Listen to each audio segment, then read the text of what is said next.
Welcome back, everybody, to the KC Sports Report. I'm your host, Michael Darcy, and today I have the pleasure to be joined by my guy, Kyle Collier. He is the producer of the program on Sports Radio 810 WHB, and in this video, we are going to talk about a couple of very interesting stats. So, Kyle, you've got some stats that you got to tell the people about. Why don't you go ahead and read them? Yeah, these are not my stats. I did not research these. I saw these on the internet. This one from Warren Sharp. I'll start with Warren Sharp. Excuse me. I'll start with this one, Darcy. 30.8% of Patrick Mahomes' pass attempts targeted players at or behind the line of scrimmage last year. That's the highest rate for any QB in a season since 2005. Now, obviously, we know how frustrating it was watching the Chiefs' offense last year and just their lack of explosion. And it wasn't just Patrick Mahomes either. Now, a lot of it does have to do with Rashee Rice's going down with an injury and then kind of having to rely on a rookie wide receiver in Xavier Worthy, who, was only like 165 pounds. It was going to take him some time to develop.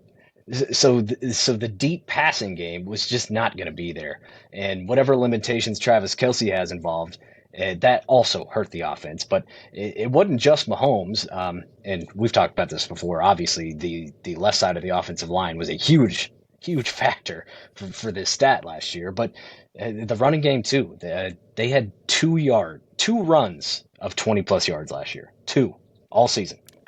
How do you win with that? Like, Yeah. how do you win 15 games with that? I know. It's insane. And also it's insane. It's just a testament to how good the coaching staff is. They are able to dissect every game, every situation, and just find that minuscule percentage point. Like, this is our path to victory. Like, I'm going to make a Marvel movie reference, which I hate doing. Doctor Strange tells Iron Man there's one way out of 16 billion ways we can win that. That's what the Chiefs offense did last year. They're both sides of the ball. It's just, there's one way we can win this game. We got to block this field goal against Denver, right? Like, Yeah. it's crazy. And we should expect that stat to be a thing of the past this year. I mean, Kyle, almost 1 in 3 of the pass attempts that Patrick Mahomes attempted was at a player behind or at the line of scrimmage. Yeah. 1 in 3. And the fact that this offense put up enough points to even win 10 games, let alone 15, is absurd. But I feel like they've got to improve. Like, if you look at that stat and think to yourself, oh, the Chiefs could just run everybody back out and just assume the same result is going to happen. This is always when it comes back to a little bit of luck in football. Like, you win some games, you lose some games, the margin for error. Like last year with the Royals. The Royals won a lot of games purely based on the fact that Bobby Witt Jr. had the best season a shortstop had since A-Rod, and you also had Salvi and Vinny hit out of their minds. But this year, they've kind of regressed to the mean. And if the Chiefs go out in 2025 and with this same plan of having Patrick Mahomes throw damn near 33% of his passes at or behind the line of scrimmage to a player that is just waiting for the football, they're not going to win 15 games. They're going to struggle, and they're probably going to fall back to being a little bit worse. Yeah, no, you're 100% right. And last year, the easy way to explain it is just he had no time. The offensive line did not give him any time to look for guys deep. But it does have to do with Patrick Mahomes himself. Obviously, the other team's defensive line was in his head because he knew his left side, his blind side. He knew guys were coming, right? So he knew he had to get it out quick. And I think as the year went on, he got a little bit better, and clearly he got better in the playoffs. But as soon as you face a team like Philadelphia, who knows how to just dismantle an offensive line, it was over, right? So this year, I've heard we've been hearing great things about Josh Simmons. We'll see if he's ready week 1. But left guard is also an issue because Kingsley Suamataia just didn't look good wherever he played last year. And if he's your leading candidate for left guard, I'm still not going to feel great about it. If it's going to be Mike Caliendo, great. But I want better because Mike Caliendo is not a guy I want manning my left guard for 17 games. Well, that, and I feel like to kind of explain that stat a little bit more, we talked about the Rashee Rice injury. That obviously was a big hit to the offense. You lost Hollywood Brown in the preseason in his Right. first game with the I didn't Chiefs. even Like, bring that up. Right. I mean, Yeah. they had so many injuries along the offensive side. You brought up the offensive line. The fact that the Chiefs' offense was functional last year with all of the injuries is really impressive. And the fact that they were the best team in the AFC is even more impressive. But I feel like they have to go into this season with a different offensive approach. And the hope is that with guys fully healthy, we're not going to see that sluggish, just boring offense that we saw last year. Yeah, yeah, 100%. And the onus is kind of on Andy Reid and Matt Nagy this year. Yeah, you got to adjust. Mm-hmm. Last year, I think they did a decent job of doing that, realizing that they kind of had a non-existent deep ball game, kind of a non-existing passing game to an extent, and they started running the ball more once they brought Kareem Hunt through the front door.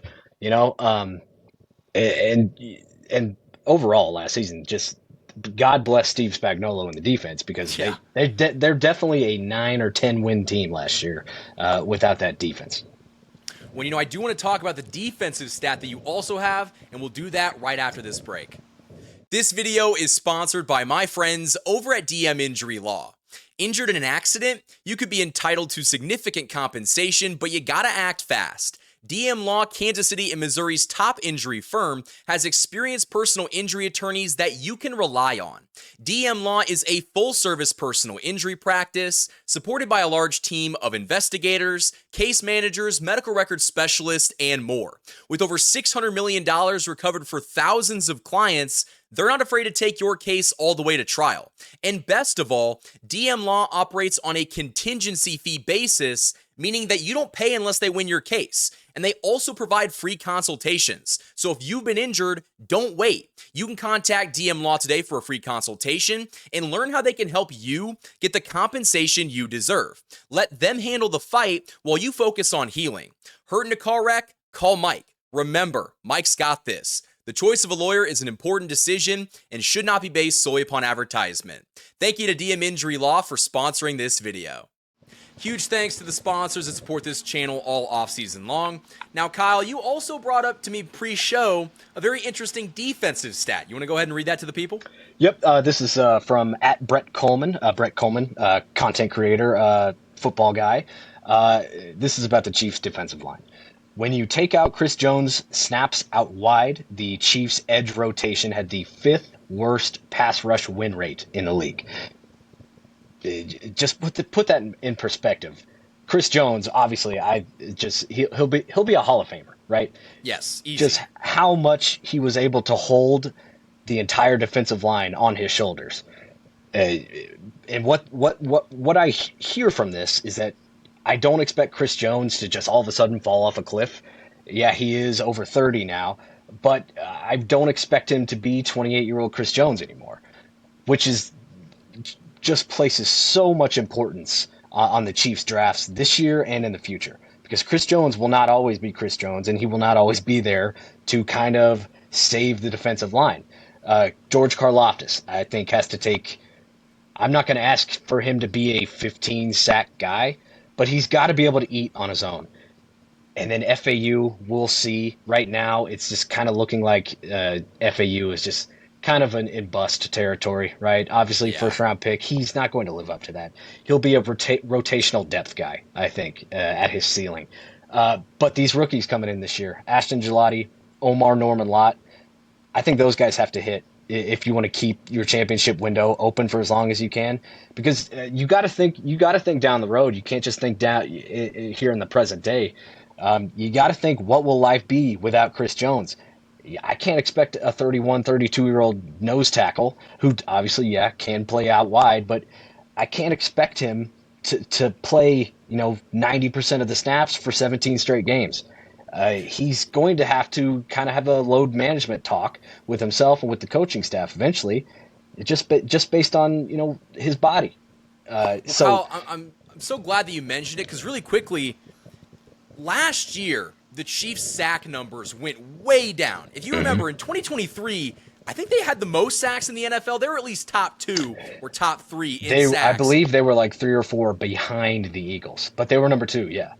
And then they went, down to 28 this year? Like, they completely fell off. Yeah.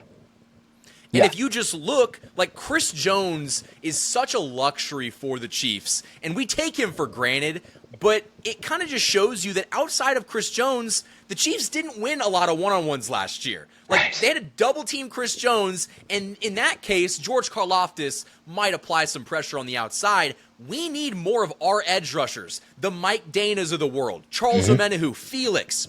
You need to win your one-on-one. You need to win your matchup because Chris Jones is taking on double, sometimes triple teams, and he's become a non-factor in some instances because how could you be a factor when you got 3 guys on you? Right. But that puts even more pressure on the guys around you to go win because they have not won, a lot of those matchups last year.